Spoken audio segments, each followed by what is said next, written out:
everybody, welcome back to Morning Dew. We're continuing in our series on courage because I think with what we see going on in the world today, we all need a good dose of courage. But in particular, I'd like to talk to you today about the courage to pursue your enemies. And I'm not talking about people, I'm talking about spiritual enemies. I'm talking about those things that hinder you from pressing in to God, from fulfilling the mission He's entrusted to you. In Joshua chapter 10, verses 17 to 25, they came and informed Joshua that these 5 kings who were enemies to the people of Israel had been found. And so Joshua told them, okay, put those kings in the cave and roll a big stone in front of the cave and keep them locked up. But this is what he specifically said. Don't stay there just guarding the cave. Go and pursue their armies. Pursue your enemies. In other words, don't just hold your enemies at bay.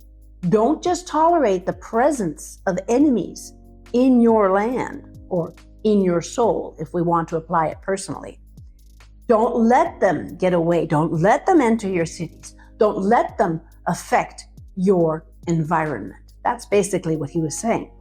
So as soon as he gave them the orders, they went out and they pursued their enemies and then came back to report to Joshua. And we see at that time, Joshua says, okay, now it's time. Open the mouth of the cave where you hid those kings, bring them out and utterly destroy them. Do not be afraid or dismayed. Be strong and courageous. See, even though they had won all these victories against the armies of those 5 kings, now they had to face those enemies, those kings, those rulers. And sometimes we have to do the same thing, even in our own soul. Believe me, my friends, that's not the time to keep your enemies hidden in a cave. It's time to bring them out. It's time to expose them. And it's time to utterly destroy them. But the good news is that Joshua wasn't called to do that all by himself. He had men surrounding him to help him overcome those enemies and those kings. And we too are called to recognize the ones that we're meant to be walking with, the ones that will fight at our sides. We can solicit their help, especially when we're surrounded by the enemy. And especially when we discovered, hey, we've got some kings still hidden in the cave. You see, this is where courage plays a major role in how far we can go with the Lord.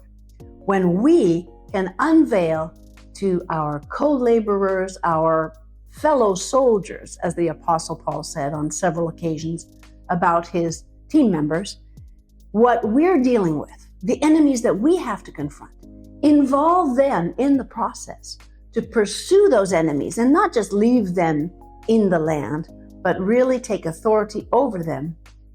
This is where we can see a true victory take place. There's another example in 2 Samuel chapter 10. If you want to read verses 6 to 13 this week, you'll discover there's Joab and there is his brother Abishai. And Joab was facing the Ammonites and Abishai was facing the Syrians.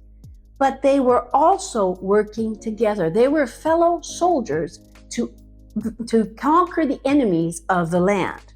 And in fact, Joab said to his brother, listen, if the Syrians are too strong for me, then you will come and help me. And if the Ammonites are too strong for you, then I will come and help you.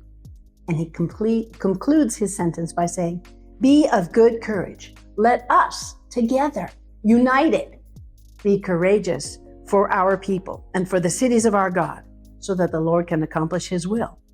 And what happens when they were united against the enemy fled. And they were victorious.